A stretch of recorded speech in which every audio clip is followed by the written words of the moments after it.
ایک آخری بات یہ میں اپنے دوستوں سے کر رہا ہوں، خاص طور پہ جن کو اجازت خلافت ہے ان کے لیے، کہ کتابوں میں نے پڑھا ہے یہودیوں کے اندر جادو بہت زیادہ ہے. یعنی وہ جو فرعون کے دربار میں جادوگر اسلام لے آئے تھے، مسلمان ہوئے تھے، موسیٰ علیہ السلام پہ ایمان لے آئے تھے، تو اس سے پتہ چلتا ہے کہ جادوگر قوم میں شامل ہو گئے تھے. ویسے بھی سلیمان علیہ السلام کے زمانے میں جنوں سے لوگ جو ہے وہ جادو سیکھتے تھے، تو یہودیوں میں جادو بہت رہا ہے اور یہ جادو آج تک ہے. یہودیوں میں کچھ لوگ ہیں جو اسی پہ زندگی گزارتے ہیں اور اس کا نام ہے قبالہ.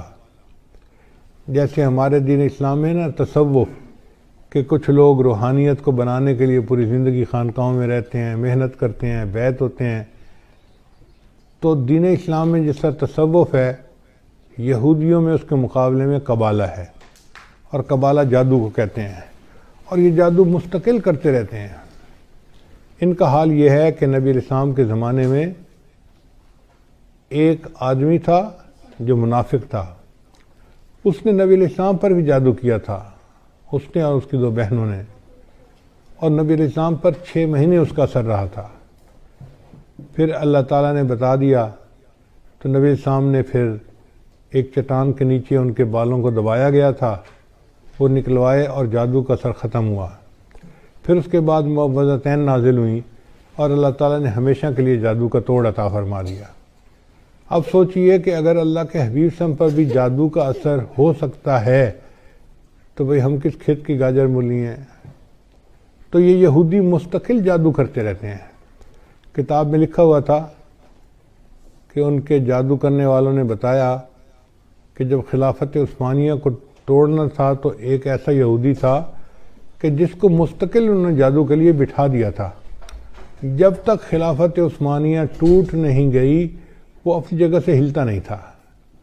یعنی اس کی مثال ایسے ہے کہ جیسے دلی جماعت والے گشت کے لیے نکلتے ہیں نا، تو ایک جماعت کو ذکر کے لیے بٹھا جاتے ہیں، بھئی جتنی دیر ہم گشت کرتے رہیں گے آپ اللہ اللہ کرتے رہنا، برکت رہے گی.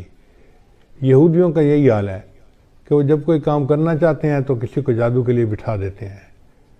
تو اگر وہ جادو کے لیے اس طرح بٹھا دیتے ہیں اور کرتے رہتے ہیں تو اس وقت جو روحانیت کے میدان میں آگے بڑھنے والے لوگ ہیں ان کے اوپر ذمہ داری عائد ہوتی ہے کہ وہ ان کے جادو کا توڑ کریں. اور ان کے جادو کا توڑ 2 ہی طریقوں سے ممکن ہے. ایک تو جو حفاظت کا ہزار بتایا گیا ہے، اپنے اوپر بھی کریں، پوری امت مسلمہ کے مسلمانوں پر کریں.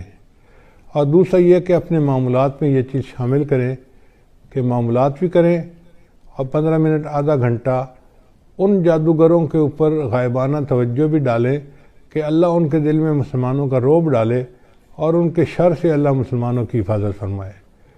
تو اس میں ایک تو امریکہ کا جو صدر ہے اس کو بھی شامل کریں، اسرائیل کا صدر ہے اس کو شامل کریں، انڈیا کا صدر ہے مودی اس کو بھی شامل کریں، اور اس میں سارے اسرائیل کے یہودیوں کو اور ان کے خاص طور پہ جو قبالہ کے جو لوگ ہیں ان کو شامل کریں، تاکہ ان کے دلوں پر اللہ تعالیٰ مسلمانوں کا رعب بٹھائے اور ان کے شر سے اللہ تعالیٰ مسلمانوں کی حفاظت فرمائے.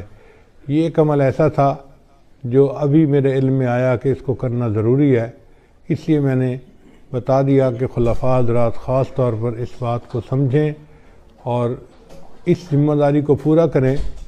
یہ امت لاوارث نہیں ہے، اس کی ذمہ داری روحانیت کے مشائخ کے اوپر ہے، ہر سلسلے کے مشائخ کے اوپر ہے، مگر کم از کم ہم تو پورا کریں نا. امید ہے باقی اولیاء کرام اپنی جگہ پہ دعائیں کر رہے ہوں گے اور توجہ کر رہے ہوں گے، ہم بھی اس میں شامل ہو جائیں گے تو اللہ تعالیٰ ہمیں ان کے شر سے محفوظ فرمائے اور اسلام کو اللہ تعالیٰ پھر عظمت کے دن عطا فرمائے.